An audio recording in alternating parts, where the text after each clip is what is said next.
ऐसी नंददास जी और तुलसीदास जी दोनों एक ही परिवार के थे, और कहीं कहते हैं एक परिवार के नहीं थे, वो भाई थे रिश्ते में, गुरु भाई के नाते। शेषनाथन जी के यहाँ काशी में दोनों एक साथ पढ़े थे। जिस समय तुलसीदास जी शेषनाथन जी के यहाँ पढ़े काशी में, उसी समय नंददास जी भी थे। तो दोनों ही रामानंद संप्रदाय के थे, राम उपासक थे। अब नंददास जी ब्रज में जब आए तो यहाँ कृष्ण भक्ति में लगे, राम भक्ति को छोड़ दिया। और जब तुलसीदास जी वृंदावन में आते तो नंददास जी से कहते हैं, क्या कमी रघुनाथ की जो कुल की तोड़ी कान। तो उत्तर दिया, मन वैरागी हो गया सुन बंसी की तान। तो राम भक्ति करते थे नंददास जी, और जो ही ब्रज में आए तो कृष्ण भक्त हो गए। और तुलसीदास जी ब्रज में आते हैं तो कोई कृष्ण भक्त नहीं होते। नंददास जी कृष्ण भक्त हो गए, राम भक्ति छोड़ दी, लेकिन तुलसीदास जी ने नहीं छोड़ी। इसका अर्थ ये निकलता है, व्यक्ति का अपना रंग भीतर का और बाहर का संग। यदि बाहर का संग प्रबल है तो बाहर का रंग चढ़ जाएगा, यदि अंदर का रंग प्रबल है तो फिर बाहर का रंग नहीं चढ़ेगा। इसलिए कहा कि कितना भी कोई संगति भई तो क्या भया, जब हृदय भया कठोर, नो नेजा पानी चढ़े तऊ न भीजे कौर।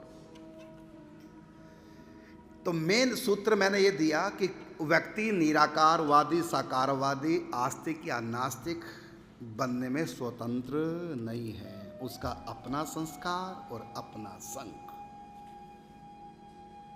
जैसा संग होगा, जैसा संस्कार होगा, उसके अनुसार उसका विचार बदल जाता है।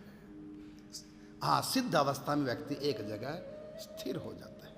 इसलिए कभी नास्तिक लोगों पर नाराज नहीं होना चाहिए। सबके अपने अपने संस्कार हैं। यहाँ तक कि कोई कितना भी बड़ा पापी क्यों ना हो, रोकिए कि वो पाप न कर सके, लेकिन घृणा मत कीजिए।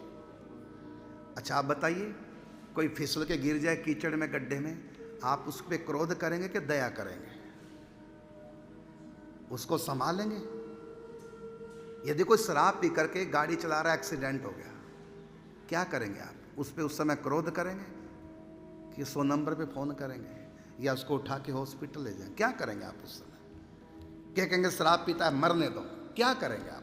यदि आपके अंदर थोड़ी भी मानवता होगी, उस शराबी से भी आप घृणा नहीं करेंगे, 100 नंबर पे फोन करेंगे, यदि नहीं हुआ तो उठा के हॉस्पिटल ले जाएंगे। ये मानवता है।